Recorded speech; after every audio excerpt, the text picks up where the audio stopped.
إن الحمد لله نحمده ونستعينه ونستغفره ونؤمن به ونتوكل عليه ونعوذ بالله من شرور أنفسنا وسيئات أعمالنا من يهده الله فلا مضل له ومن يضلل فلا هادي له وأشهد أن لا إله إلا الله وأشهد أن محمدا عبده ورسوله يا أيها الذين آمنوا اتقوا الله حق تقاته ولا تموتن إلا وأنتم مسلمون يا أيها الناس اتقوا ربكم الذي خلقكم من نفس واحدة وخلق منها زوجها وبث منهما رجالا كثيرا ونساء واتقوا الله الذي تساءلون به والأرحام إن الله كان عليكم رقيبا يا أيها الذين آمنوا اتقوا الله وقولوا قولا سديدا يصلح لكم أعمالكم ويغفر لكم ذنوبكم ومن يطع الله ورسوله فقد فاز فوزا عظيما أما بعد فإن خير الحديث كتاب الله وخير الهدي هدي محمد صلى الله عليه وسلم وشر الأمور محدثاتها وكل محدثة بدعة وكل بدعة ضلالة وكل ضلالة في النار. أعوذ بالله من السميع العليم من الشيطان الرجيم من همزه ونفخه ونفثه. بسم الله الرحمن الرحيم. قاف والقرآن المجيد بل عجبوا أن جاءهم منذر منهم فقال الكافرون هذا شيء عجيب أئذا متنا وكنا ترابا ذلك رجع بعيد قد علمنا ما تنقص الأرض منهم وعندنا كتاب حفيظ بل كذبوا بالحق لما جاءهم فهم في أمر مريج أفلم ينظروا إلى السماء فوقهم كيف بنيناها وزيناها وما لها من فروج والأرض مددناها وألقينا فيها رواسي وأنبتنا فيها من كل زوج بهيج تبصرة وذكرى لكل عبد منيب ونزلنا من السماء ماء مباركا فأنبتنا به جنات وحب الحصيد والنخل باسقات لها طلع نضيد رزقا للعباد وأحيينا به بلدة ميتا كذلك الخروج كذبت قبلهم قوم نوح وأصحاب الرس وثمود وعاد وفرعون وإخوان لوط وأصحاب الأيكة وقوم تبع كل كذب الرسل فحق وعيد أفعينا بالخلق الأول بل هم في لبس من خلق جديد.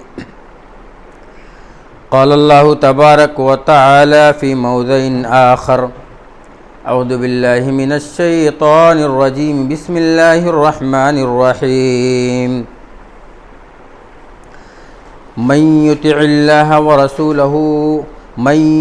الله والرسول فأولئك مع الذين أنعم الله عليهم من النبيين والصديقين والشهداء وحسن أولئك رفيقا. اسلامی بھائیوں، بزرگوں، دوستوں، حاضرین جمعہ، بڑائی و بزرگی اس رب العالمین کے لیے ہے جو مالک ہے، خالق ہے، مختار کل ہے. درود و سلام امام الانبیاء، امام المرسلین، امام المتقین، امامنا فی الدنیا والآخرہ جناب محمد رسول اللہ صلی اللہ علیہ وسلم پر اللہم صلی و بارک وسلم.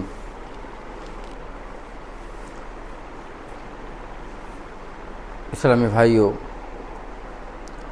آج اس مبارک وقت میں آپ کے سامنے جو موضوع لے کر کھڑا ہوا ہوں وہ ہے ایمان کی لذت.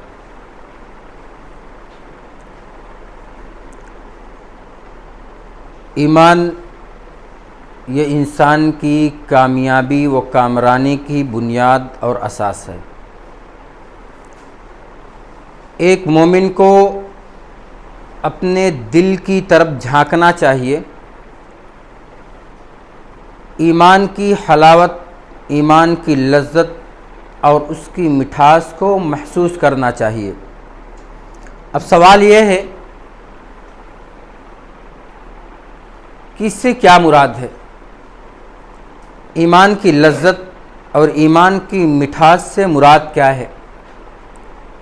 مومن اللہ رب العالمین کی عبادت میں انشراح صدر اور اطمینان قلب محسوس کرتا ہو، اللہ اور اس کے رسول کی فرما برداری کو پسند کرتا ہو اور اس کی نافرمانی کو ناپسند کرتا ہو۔ جب قرآن کی آیات ان کے سامنے تلاوت کی جائے تو اس کے دل دہل اٹھتے ہوں اور اس کے ایمان میں اضافہ ہوتا ہو۔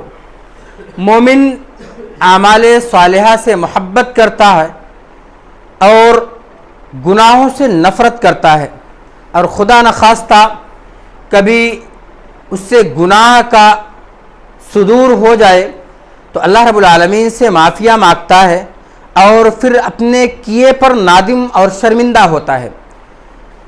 اور اگر اس کو کوئی مصیبت پہنچتی ہے تو اللہ کی قضا و قدر پر بھروسہ کرتے ہوئے اس کو بڑے ہی اچھے انداز میں برداشت کر لیتا ہے۔ اور مومن دنیا میں ایک اجنبی کی طرح زندگی گزارتا ہے اور اس کے سارے اعمال خلوص پر مبنی ہوتے ہیں اور اس کے اعمال میں ریاکاری اور دکھاوا نہیں ہوتا۔ پیارے حبیب صلی اللہ علیہ وسلم نے ایمان کے مٹھاس کو بیان کرتے ہوئے فرمایا، انس رضی اللہ تعالیٰ عنہ راوی حدیث ہے، فرماتے ہیں ثلاث من کن فیہ وجد بہن حلاوت الایمان، تین چیز جس کے اندر پائی جائے تو سمجھ لیجئے کہ اس کے اندر ایمان کی مٹھاس، ایمان کی لذت اور ایمان کی حلاوت موجود ہے۔ پیارے نبی صلی اللہ علیہ وسلم نے فرمایا کہ اللہ و رسولہ احب الیہ ممن سواہما، اللہ اور اس کے رسول کی محبت اس کے دل میں دنیا کی ساری محبتوں سے زیادہ ہو۔ دوسری چیز پیارے نبی نے فرمایا کہ وہ تحاب ان یحب المرء لا یحب الا للہ، وہ آدمی سے محبت کرتا ہے اور صرف اللہ کی خاطر۔ ان یکرہ ان یعود فی الکفر بعد اذ انقذہ اللہ کما یکرہ ان یلقى فی النار۔ یہ تین چیز پیارے نبی صلی اللہ علیہ وسلم نے فرمایا کہ جس کے اندر یہ تین چیزیں پائی جائیں وہ سمجھ لیجئے کہ اس کے اندر ایمان کی مٹھاس، ایمان کی لذت پائی جا رہی ہے۔ پہلا، اللہ اور اس کے رسول سے سب سے زیادہ محبت کرنے والا ہو، دنیا کی ساری چیزوں سے زیادہ وہ اللہ اور اس کے رسول سے محبت کرنے والا ہو۔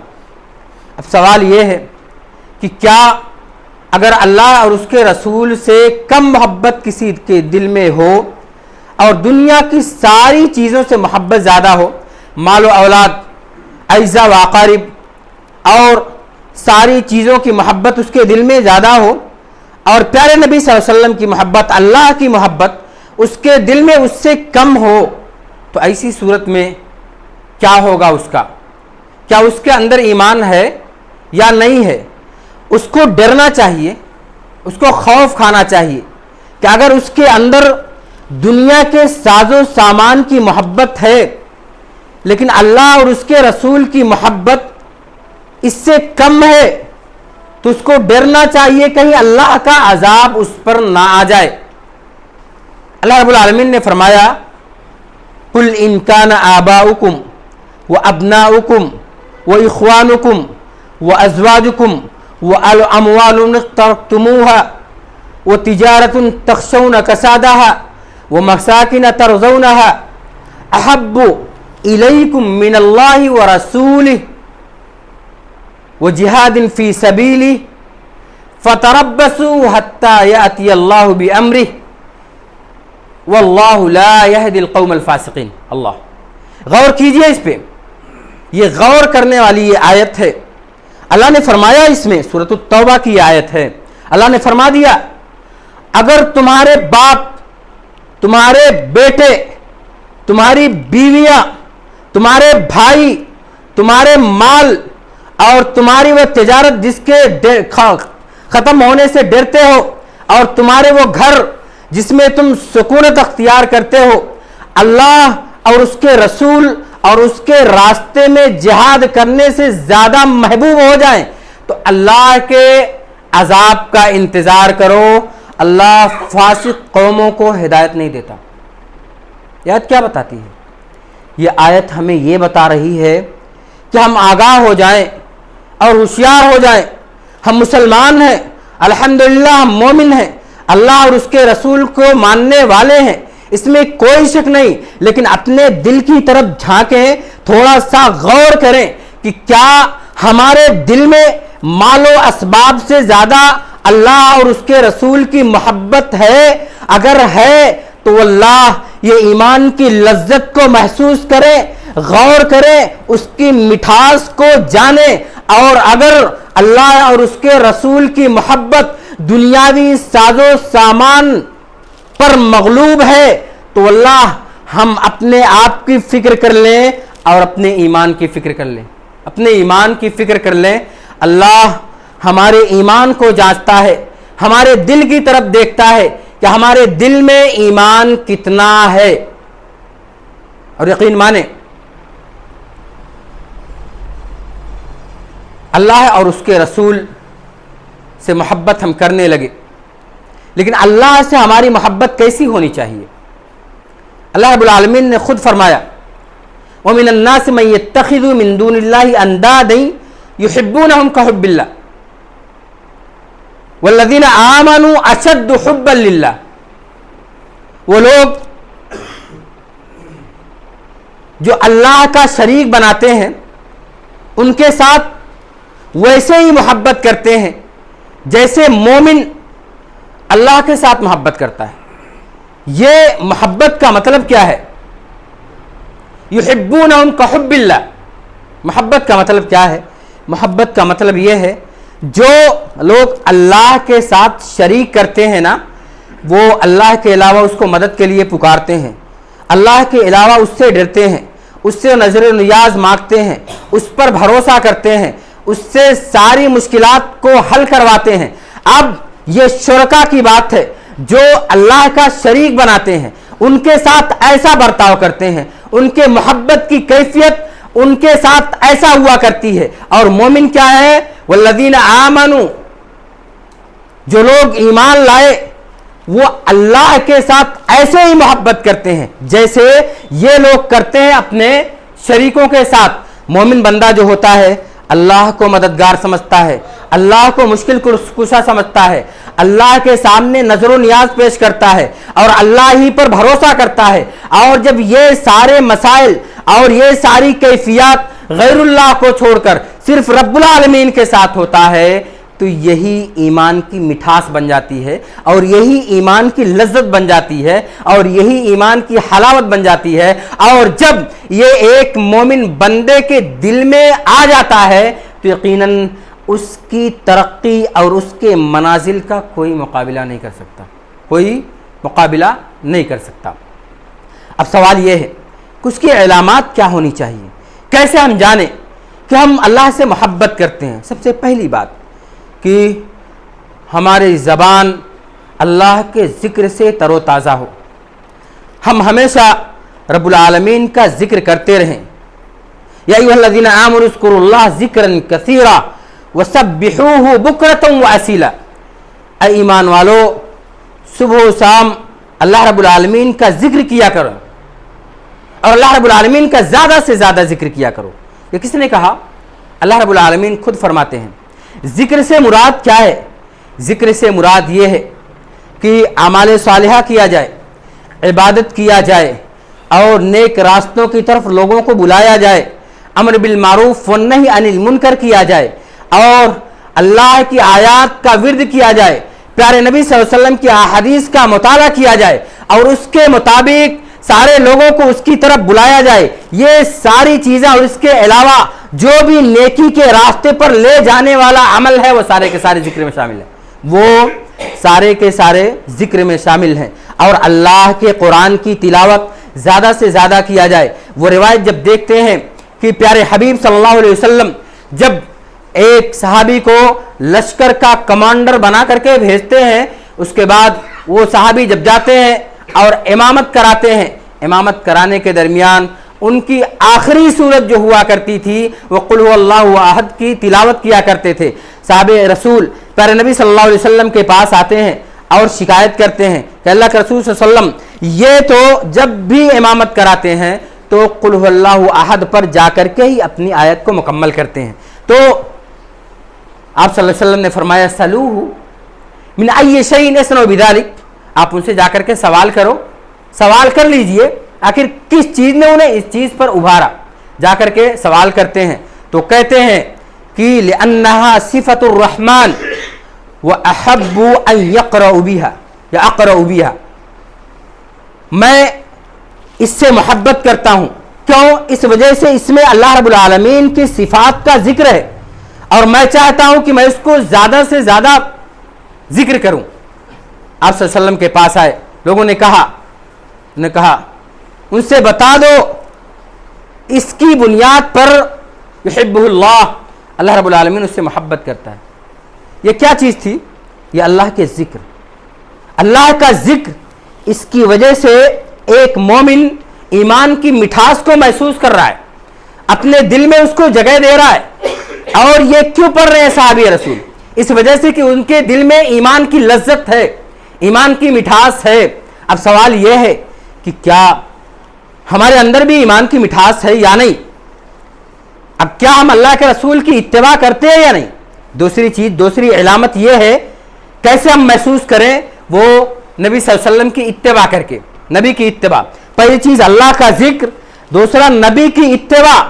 اگر ہم اپنے دل میں جھانکیں اور غور کریں, اگر ہم نبی کی اتباع کرتے ہیں, نبی کے نقش قدم پر چلتے ہیں تو تب تو ہمارا ایمان برقرار ہے. لیکن اگر ہم نبی کی اتباع نہیں کرتے ہیں تو اللہ رب العالمین کی محبت ہمیں حاصل نہیں ہوگی اور ایمان ہمارے اندر کم ہے. ہم اپنے ایمان کا جائزہ لیں. اللہ رب العالمین نے قرآن میں فرمایا قل ان کنتم تحبون اللہ فاتبعونی یحببکم اللہ. اللہ نے کیا فرمایا؟ اگر تم اللہ سے محبت کا دعویٰ کرتے ہو تو میری اتباع کرو, اللہ تم سے محبت کرنے لگے گا. ہم دیکھیں کہ ہم نبی کی اتباع کتنی کرتے ہیں. یہ تھرمامیٹر ہے ہمیں اپنے ایمان کو جانچنے کا. اگر اتباع میں کمی ہے تو ہمارے ایمان میں کمی ہے. اور پھر دیکھیں, غور کریں کہ کیا قرآن کی آیات سننے کے بعد ہمارے دل کی کیفیات بدلتی ہے یا نہیں؟ انما المؤمنون الذین اذا ذکر اللہ وجلت قلوبہم واذا تلیت علیہم زادتہم ایمانا. اللہ نے کیا فرمایا؟ مومنین کیا ہے؟ اللہ کا جب ذکر کیا جاتا ہے تو ان کے دل دہل اٹھتے ہیں. وَإِذَا تُلِيَتْ عَلَيْهِمْ زَادَتْهُمْ ایمانا. اور جب اللہ کے قرآن کی تلاوت کی جاتی ہے نا تو ان کے ایمان میں زیادتی ہوتی ہے. وَعَلَىٰ رَبِّهِمْ يَتَوَكَّلُونَ. اور وہ اپنے رب پر بھروسہ کرتے ہیں. کیا پتہ چلا اس سے؟ قرآن کی تلاوت سے اگر ہمارے دل کی کیفیات بدلتی ہے اور ہمارے دل دہلتے ہیں, رب کی طرف ہم بھاگتے ہیں اور اللہ کی طرف دوڑتے ہیں, نبی کی اتباع کی طرف دوڑتے ہیں تو ہمارا ایمان سلامت ہے. اور اگر اس دل کی کیفیات بدل نہیں رہے ہیں اور ہم ایسے سن کر کے انسنی کر دے رہے ہیں تو اس کی تجدید کرنے کی ضرورت ہے. اگر تجدید نہیں کریں گے تو دھیرے دھیرے یہ ایمان ہمارا چلا جائے گا. کیوں؟ وہ کیفیات ہمارے اندر پیدا نہیں ہو رہے. اور کیا صفت ہے؟ اور یہ صفت ہے کہ جب ایک مومن بندہ رات ہوتی ہے نا تو یبیتون سجدا وقیاما, اور رات کیسے گزارتا ہے؟ سجدے اور قیام کی حالت میں وہ رات گزارتا ہے، اللہ کی اطاعت میں رات گزارتا ہے. وہ سوچتا ہے کہ کیا کچھ کرے کہ رب العالمین ہم سے خوش ہو جائیں، کیا کچھ کرے کہ ہمارے ایمان مضبوط ہو جائیں، کیا کچھ کرے کہ رب کے یہاں ہمارا ٹھکانہ بن جائے. وہ ہمیشہ اسی فکر میں رہتا ہے. اور ایک مومن کی شان بھی ایسے ہوتی ہے، ایک مومن کی شان ایسی ہوتی ہے، وہ سوچتا ہے رب العالمین کس سے خوش ہوں گے، کس عمل سے خوش ہوتے ہیں. اسی لیے پیارے نبی صلی اللہ علیہ وسلم کی جب وہ حدیث ہم دیکھتے ہیں، آپ صلی اللہ علیہ وسلم نے فرمایا، جب پوچھا گیا ای العمل احب الی اللہ، کون سا عمل اللہ رب العالمین کو سب سے زیادہ پسند ہے، تو آپ صلی اللہ علیہ وسلم نے کیا فرمایا تھا؟ الصلاۃ علی وقتها، نماز کو اس سے وقت میں پڑھنا. پھر پوچھا گیا ثم ای، پھر کون؟ پھر آپ نے فرمایا بر الوالدین، والدین کے ساتھ احسان کرنا. پھر پوچھا گیا پھر کون؟ آپ نے فرمایا الجہاد فی سبیل اللہ، الجہاد فی سبیل اللہ، اللہ کے راستے میں جہاد کرنا. یہ سب کیا ہے؟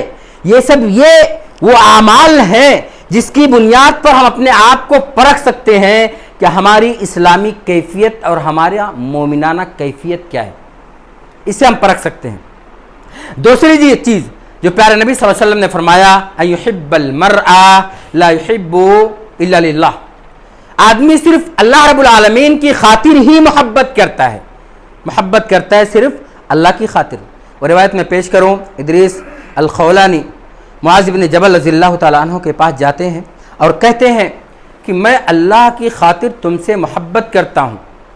کہا کیا تم اللہ کی خاطر ہم سے محبت کرتے ہو؟ واللہ اللہ کی خاطر ہم سے محبت کرتے ہو؟ دو مرتبہ پوچھا. ہاں تو آپ خوش ہو جاؤ، میں نے پیارے نبی صلی اللہ علیہ وسلم سے سنا ہے، آپ صلی اللہ علیہ وسلم نے فرمایا وجبت محبتی المتحابین فیہا والمتجالسین فیہا والمتبازلین فیہا والمتبازرین فیہا. جو شخص اللہ کی خاطر کسی مومن بندے سے محبت کرتا ہے تو اس کے لیے میری محبت واجب ہو گئی. کس نے کہا؟ اللہ نے کہا.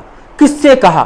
اس بندے سے جو مومن سے پیار کرتا ہے، مومن سے محبت کرتا ہے. کیوں؟ اس کے اعمال کی بنیاد پر. کیا کہا اللہ رب العالمین نے؟ وجبت محبتی، میری محبت اس کے لیے واجب ہو گئی. جو میری وجہ سے محبت کرتا ہے، میری وجہ سے آپس میں بیٹھتے ہیں، میری وجہ سے ایک دوسرے پر خرچ کرتے ہیں، میری وجہ سے ایک دوسرے کے پاس جاتے ہیں، اس کی زیارت کرتے ہیں. اللہ کے بندو غور کریں اس پہ. پیارے حبیب صلی اللہ علیہ وسلم نے فرمایا کہ جو بندہ اللہ کی خاطر محبت کرتا ہے تو اللہ رب العالمین اپنے عرش کے سائے کے نیچے اس کو جگہ دیں گے. رجلان تحابا فی اللہ تفرق علیہ واجتمع علیہ، دو بندے جو محبت کرتے ہیں آپس میں صرف اللہ کی خاطر، الگ ہوتے ہیں تو اللہ کے خاطر، جمع ہوتے ہیں تو اللہ کے خاطر. تو کیا ہے؟ ان اللہ تعالی یقول یوم القیامہ این المتحابون بجلالی اليوم اذلہم فی ذلی یوم لا ذل الا ذلی. اللہ غور کریں، اللہ رب العالمین قیامت کے دن کہیں گے کہ کہاں ہے میری خاطر محبت کرنے والے، کہاں ہے میری خاطر آپس میں ملنے والے، کہاں ہے میری خاطر ایک دوسرے پر خرچ کرنے والے، میری محبت ان کے لیے واجب ہو گئی. آج میں ان کو اپنے عرش کے سائے کے نیچے جگہ دوں گا. آج میرے سائے کے علاوہ کوئی سایہ نہیں، آج میرے سائے کے علاوہ کوئی سایہ نہیں. یہ ہم نہیں کہتے، یہ رب العالمین فرما رہے ہیں، یہ رب العالمین فرما رہے ہیں. اللہ کے بندو غور کیا جائے تو پیارے نبی صلی اللہ علیہ وسلم نے فرمایا لا تصاحب الا مؤمنا ولا تأکل طعامک الا التقی. پیارے نبی نے کیا فرمایا؟ تم دوستی کرو تو صرف مومن سے دوستی کرو، اور تمہارے کھانے کو صرف مومن بندہ ہی کھائے، تمہارے کھانے کو صرف مومن بندہ ہی کھائے. اور پھر اللہ کے رسول صلی اللہ علیہ وسلم نے فرمایا کہ المرء علی دین خلیلی، بندہ اپنے دوست کے دین پر ہوتا ہے. فانظر احدکم من یخالل، آپ غور کریں کہ بندہ کس سے دوستی کرتا ہے. آج کا دور کیا ہے؟ آج کا دور کیا ہے؟ صرف دنیاوی غرض سے محبت کی جاتی ہے. اگر دنیا کی غرض ختم ہو گئی، لوگوں نے محبت کرنا چھوڑ دیا، اللہ کی خاطر محبت کون کرتا ہے؟ اور یہ ایمان کا دوسرا حصہ جو پیارے نبی نے فرمایا، ایمان کی مٹھاس ملتی کہتی ہے، کیسے ہے؟ یہ دوسری صفت اللہ نے فرمائی، سبب، ایک سبب اللہ اور اس کے رسول سے محبت، دوسرا اللہ کی خاطر محبت کیا جائے۔ اور اللہ نے قرآن میں کیا فرمایا؟ وَاصْبِرْ نَفْسَكَ مَعَ الَّذِينَ يَدْعُونَ رَبَّهُمْ بِالْغَدَاةِ وَالْعَشِيِّ۔ اللہ نے کیا فرمایا؟ اپنے آپ کو ان بندوں کے ساتھ روکے رکھو جو صبح و شام اللہ کا ذکر کیا کرتے ہیں، آپ ان سے اپنی آنکھ کو نہ پھیریے ورنہ دنیاوی زیب و زینت میں چلے جائیں گے۔ وَلَا تُطِعْ مَنْ أَغْفَلْنَا قَلْبَهُ، اور ایسے بندے کی آپ اطاعت نہ کریں جس کا دل متفرق ہو گیا ہو، ہمارے ذکر سے غافل ہو گیا ہو اور اپنے خواہشات نفسانی کو اتباع کرتا ہو اور اس کے معاملات متفرق ہو گئے ہوں۔ یہ اللہ نے فرمایا۔ اللہ نے کیا فرمایا؟ کہ مومن سے ہی محبت کیا جائے گا، اور مومن کے علاوہ اگر ایسے بندے سے محبت کیا جائے گا جو دنیاوی معاملات میں لگا ہوا ہو اور صرف اس کا معاملات صرف دنیا سے جڑے ہوئے ہوں، اللہ سے وہ جڑا نہ ہو، تو ایسے لوگوں کے دل متفرق ہو گئے ہیں، ایسے لوگوں کے دل بکھر گئے ہیں۔ اے پیارے نبی، ایسے بندے کی آپ اطاعت نہ کریں، ایسے بندے کی آپ اطاعت نہ کریں۔ کس نے کہا؟ اللہ نے کہا سورۃ الکہف میں، سورۃ الکہف میں۔ تیسری چیز جو پیارے نبی صلی اللہ علیہ وسلم نے فرمایا کہ بندہ کفر کی طرف لوٹنے میں ایسے ہی کراہیت محسوس کرے جبکہ اللہ نے اس کو اس سے بچا لیا، جیسے اس کو آگ میں ڈالا جا رہا ہو، جیسے اس کو آگ میں ڈالا جا رہا ہو، جیسے آگ میں ڈالا جانا ایک مومن بندہ، یہ کوئی بھی بندہ ناپسند کرتا ہے، ایسے ہی ایک مومن بندہ کفر کی طرف لوٹنے کو ناپسند کرتا ہے۔ پیار اللہ رب العالمین نے کیا فرمایا؟ وَاسْتَقِمْ كَمَا أُمِرْتَ، جو آپ کو حکم دیا گیا اس پر ثابت قدم ہو جائیں، اس پر ثابت قدم ہو جائیں۔ اور جب سفیان بن عبداللہ الثقفی پیارے نبی صلی اللہ علیہ وسلم کے پاس آتے ہیں اور کہتے ہیں اللہ کے رسول صلی اللہ علیہ وسلم ہمیں آپ ایسی بات بتائیے کہ اس کے بعد کسی سے پوچھنے کی ضرورت نہ ہو، آپ صلی اللہ علیہ وسلم نے فرمایا قل آمنت باللہ ثم استقم، کہہ دے ہم اللہ پر ایمان لائے پھر اس پر ثابت قدم ہو جائیے۔ ان الذین قالوا ربنا اللہ ثم استقاموا تتنزل علیہم الملائکہ الا تخافوا ولا تحزنوا وابشروا بالجنۃ التی کنتم توعدون۔ اللہ نے کیا فرمایا؟ جن لوگوں نے کہا میرا رب اللہ ہے، ثم استقاموا، پھر اس پر ثابت قدم رہے، اس پر اللہ کے فرشتے نازل ہوتے ہیں، الا تخافوا ولا تحزنوا، ڈرنے کی ضرورت نہیں، غمگین ہونے کی ضرورت نہیں، وابشروا بالجنۃ التی کنتم توعدون، اور اس جنت کا وعدہ کرتے ہیں جو مومنین سے وعدہ کیا گیا۔ یہ فرشتے نازل کہاں ہوتے ہیں؟ دنیا میں بھی نازل ہوں گے۔ یہ رحمت دنیا میں بھی، آپ کے قبر میں بھی، آپ کے حشر کے میدان میں بھی، آپ کے قیامت کے دن بھی، اور آپ کے سوال و جواب کے وقت بھی، یہ ساری رحمتیں اللہ رب العالمین کی طرف سے آپ کو دی جائیں گی۔ کس کے لیے؟ جو بندہ ایمان پر ثابت قدم رہتا ہے۔ اور وَمَن يَرْتَدِدْ مِنْكُمْ عَنْ دِينِهِ فَيَمُتْ وَهُوَ كَافِرٌ فَأُولَٰئِكَ حَبِطَتْ أَعْمَالُهُمْ فِي الدُّنْيَا وَالْآخِرَةِ وَأُولَٰئِكَ أَصْحَابُ النَّارِ هُمْ فِيهَا خَالِدُونَ۔ اللہ نے کیا کہا؟ جو دین سے مرتد ہو گیا، کافر ہو کر مرا، اس کے اعمال دنیا اور آخرت میں برباد ہو گئے، اور وہ اس کا ٹھکانہ جہنم ہے اور اس میں ہمیشہ ہمیشہ رہے گا۔ کیا پتہ چلا؟ ان سارے کلام کا نچوڑ کیا ہے میرے بھائیوں؟ نچوڑ یہ ہے کہ ایمان اسی وقت برقرار رہے گا کہ جب آپ اللہ اور اس کے رسول سے محبت کریں گے اور ایسے آدمی سے محبت کریں گے جو اللہ سے محبت کرتا ہے، اور آپ کفر کی طرف پھر نہیں پلٹیں گے۔ اور ایک بات غور سے سن لیں کہ ایمان کا مطلب کوئی ایسا ریموٹ نہیں ہے کہ بٹن دبا دو اور آپ کے دل میں ایمان گھس جائے۔ اس کے لیے اپنے آپ کو تیار کرنا پڑے گا، اور جب تک اپنے آپ کو تیار نہیں کریں گے، ایسے جس راستے پہ چاہیں جیسے چاہیں ویسے چلیں، تو ریموٹ کنٹرول نہیں ہے کہ آپ کے ایمان کنٹرول میں رہ جائے گا۔ نہیں، آپ کو اس کے لیے دین کے راستے پر آنا ہوگا۔ رب العالمین سے دعا ہے کہ الہ العالمین ہمارے دین کو برقرار رکھے، رب العالمین ہمیں ایسے راستے پر چلا دے جس پر چل کر کے ہم ایمان کی حلاوت اور مٹھاس کو محسوس کریں۔ رب العالمین ہمیں دین پر قائم رکھے اور اسی پر ہمارا خاتمہ ہو۔ وآخر دعوانا الحمدللہ رب العالمین۔